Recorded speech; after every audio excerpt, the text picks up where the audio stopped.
नमस्कार, मैं आलोक भारद्वाज।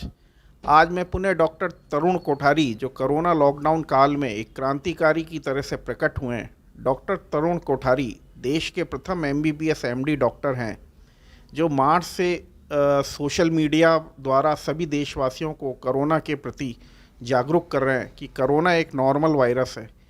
ये एक सामान्य फ्लू है तथा ये बहुत बड़ी अंतर्राष्ट्रीय साजिश है, और हमें प्रसन्नता है कि हम डॉक्टर साहिब की मुहिम में प्रारंभ से जुड़े हुए हैं तथा हमने अपने चैनल की प्रारंभिक खबर डॉक्टर साहब की कोरोना साजिश की रिपोर्ट के साथ ही शुरू करी है। सबसे पहले मैं डॉक्टर साहब को बहुत बहुत शुभकामनाएं देता हूं कि आज डॉक्टर साहब ने धन्यवाद, बहुत बहुत धन्यवाद आपको। डॉक्टर साहब ने आज देश में करीबन आधे से ज़्यादा जनता को जागरूक कर दिया है कि कोरोना एक अंतर्राष्ट्रीय साजिश है। जैसे कि मैं घूम घूम के एक आम लोगों से बात कर रहा हूँ, तो मैंने ये देखा है कि एक आम लोग आज यही कह रहे हैं कि कोरोना एक साजिश है। अब डॉक्टर साहब से इसके बारे में मैं कुछ प्रश्न पूछूंगा।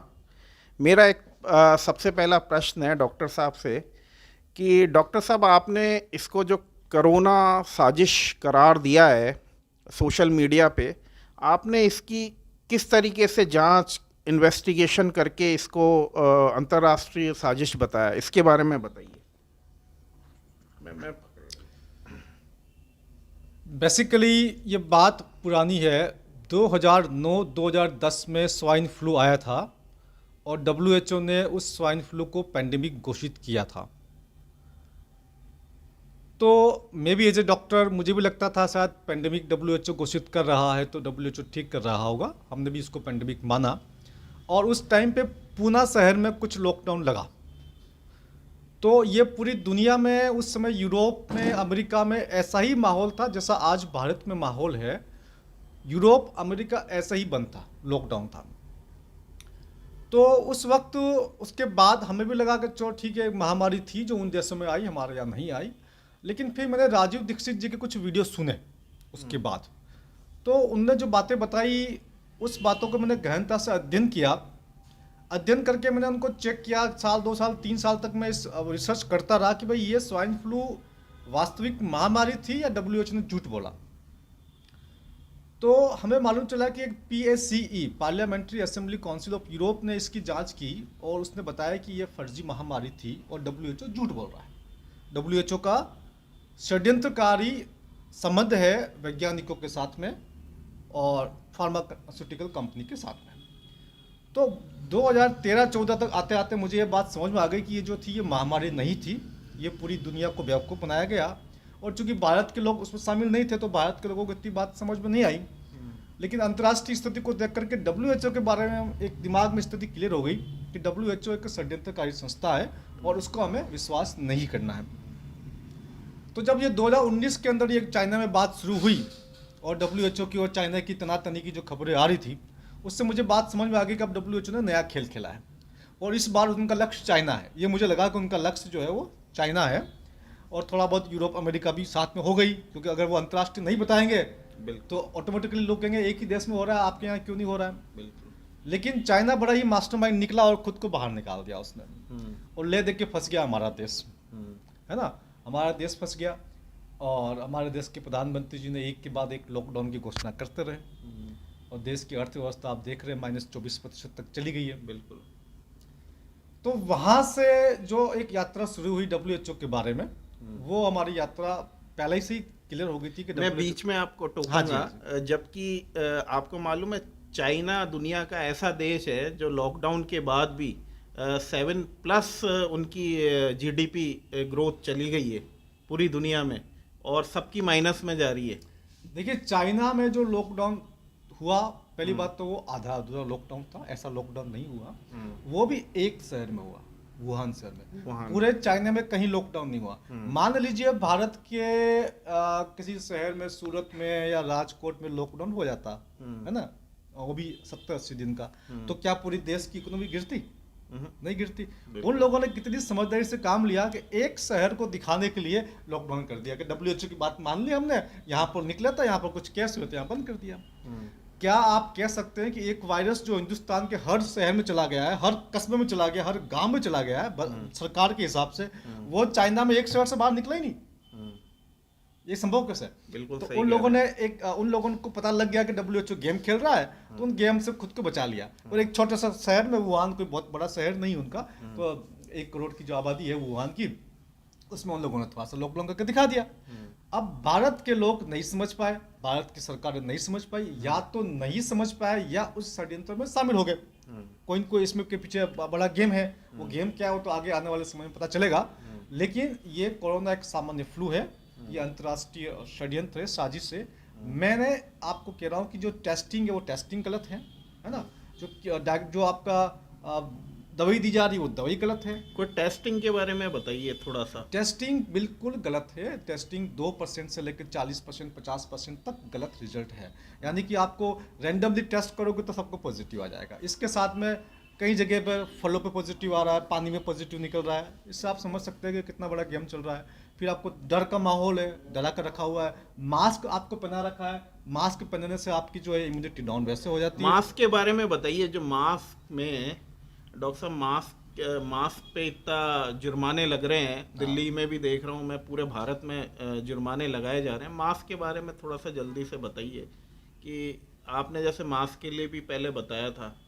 मास्क बिल्कुल नहीं पहनना है, किसी को नहीं पहनना है। मास्क पहनने से आपकी इम्यूनिटी कम हो जाती है, आपका कमजोरी आ जाती है, ऑक्सीजन लेवल कम हो जाता है। ऐसी स्थिति में आपके लिए बहुत गंभीर समस्या हो सकती है। और खास तौर से पहले से श्वसन संबंधी कोई बीमारी है तो वो बढ़ जाएगी। किसी कीमत पर मास्क मत पहनिए। सरकार इस बात को लेकर के विरोध कर सकते हैं सरकार के साथ में, उनको आप समझा सकते हैं कि हमें मास्क नहीं पहनना है। नहीं, लेकिन ये तो आप एज अ डॉक्टर आप तो बोल सकते हैं, लेकिन एक आम आदमी कैसे उनको जो जुर्माना कर रहे हैं एसडीएम के कहने पे, उनको कैसे बताए कि मास्क पहनना ज़रूरी नहीं है?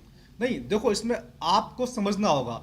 आपने अगर समझ लिया कि मेरे लिए मास्क सही नहीं है, मास्क मेरे लिए खतरनाक है, मैं नहीं पहनूंगा, आप प्रोटेस्ट करेंगे।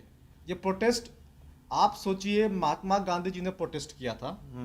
अंग्रेजों ने कानून बनाया कि नमक भारत के लोग नहीं बना सकते, बन गया कानून। गांधी जी ने नमक बनाया, कानून तोड़ा।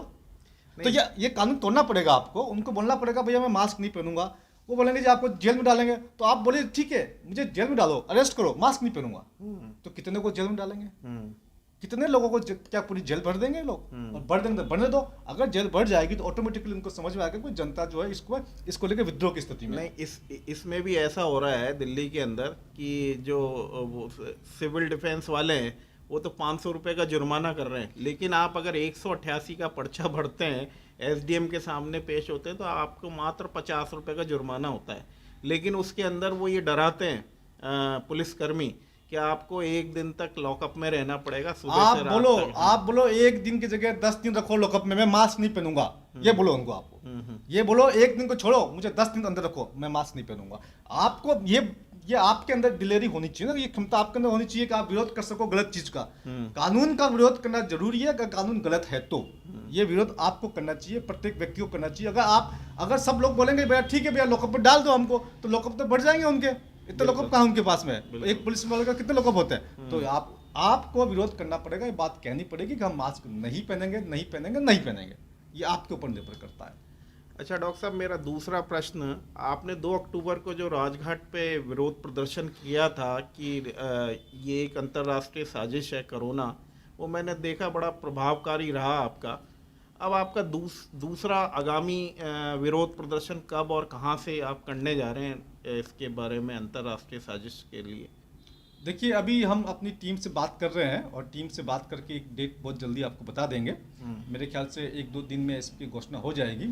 और बहुत जल्दी हम लोग एक बहुत बड़ा प्रोटेस्ट करने वाले हैं, देश की सरकारों को जगाने वाले हैं। हमारे पहले प्रोटेस्ट का कितना बड़ा असर पड़ा आप देखिए कि प्रधानमंत्री जी ने कहा, हमने शुरू किया जन आंदोलन, प्रधानमंत्री जी कह रहे हैं कि भैया जन आंदोलन शुरू करो हमारे खिलाफ, जबकि हम पूरे देश में 50,000 लोग बाहर निकले होंगे। और इस चीज को लेकर के प्रधानमंत्री जी को कहना पड़ा कि भैया इनके खिलाफ जन आंदोलन करो। तो अगला जब प्रोटेस्ट होगा तो प्रधानमंत्री जी की नींद उड़ने वाली है। आपके विरोध जन आंदोलन? हाँ, ये प्रधानमंत्री जी घोषणा किया है कि भैया जो लोग कोरोना को लेकर के ये कह रहे हैं कि भाई कोरोना सामान्य बीमारी है, फ्लू है, उनके खिलाफ जन आंदोलन करो। ये कहाँ पे कहा प्रधानमंत्री आप जी ने? देखिए, आप रिपोर्ट चेक कर लिए, कल की न्यूज में है। मन की बात में। मन की बात है, तन की बात है, धन की बात है, वो जो भी है वो आप देख लीजिए, है ना। मैं तो उनको ज्यादा देखता नहीं हूँ बेसिकली, है ना। कई लोगों ने मुझे भेजा के देखो प्रधानमंत्री जी क्या बोल रहे हैं। वो कह रहे हैं कि भैया जन आंदोलन करो, दवाई नहीं तो ढिलाई नहीं। अरे भैया जब दवाई नहीं है तो लोग ठीक कैसे हो रहे हैं? 85-90% लोग तो ठीक हो रहे हैं, बिल्कुल। और 90% लोग जब ठीक हो रहे हैं तो उसके लिए कौन सी दवाई चाहिए आपको? बिल्कुल हैं? बिल्कुल। उसके लिए कौन सा वैक्सीन चाहिए? तो प्रधानमंत्री जी इस देश की जनता को गुमराह कर रहे हैं। नहीं, मैं अजमेर में सेंट्रल जेल का एक मामला आपको बताता हूँ जी। एक कैदी पॉजिटिव निकला था। अब उसको एडमिट नहीं कराया जेल प्रशासन ने, उसने अखबार में उसकी सुर्खियां छपी कि वो पॉजिटिव होने पे भी उसको जेल प्रशासन ने एडमिट नहीं कराया, और 3 दिन बाद वो स्वतः ही ठीक हो गया बिगर किसी दवाई लिए। मतलब अंदर जो भी उसको और सर्दी ये सब जुकाम खेल की दवाई। पॉजिटिव नेगेटिव का है, आप समझिए, बीमारी नहीं है, टेस्ट है। ये कह रहे हैं कि एसिम्प्टोमेटिक पेशेंट है, आपको कोई सिम्टम नहीं, टेस्ट किया पॉजिटिव है जी, आप तो पेशेंट हो। अरे ऐसे कैसे पेशेंट हो गया भैया? पेशेंट होगा तो कुछ ना कुछ सिम्टम आएंगे ना उसको। ऐसे तो आप टेस्ट किए जाओ, लोगों को निकाल जाओ। ये सब चीजें षड्यंत्र है। इस बात को देश की जनता को समझना होगा, और सरकारों पर प्रेशर डाल के समझाना पड़ेगा सरकारों को। डॉक्टर साहब, हमारे चैनल पे आने के लिए बहुत बहुत आपका धन्यवाद। धन्यवाद जी, धन्यवाद।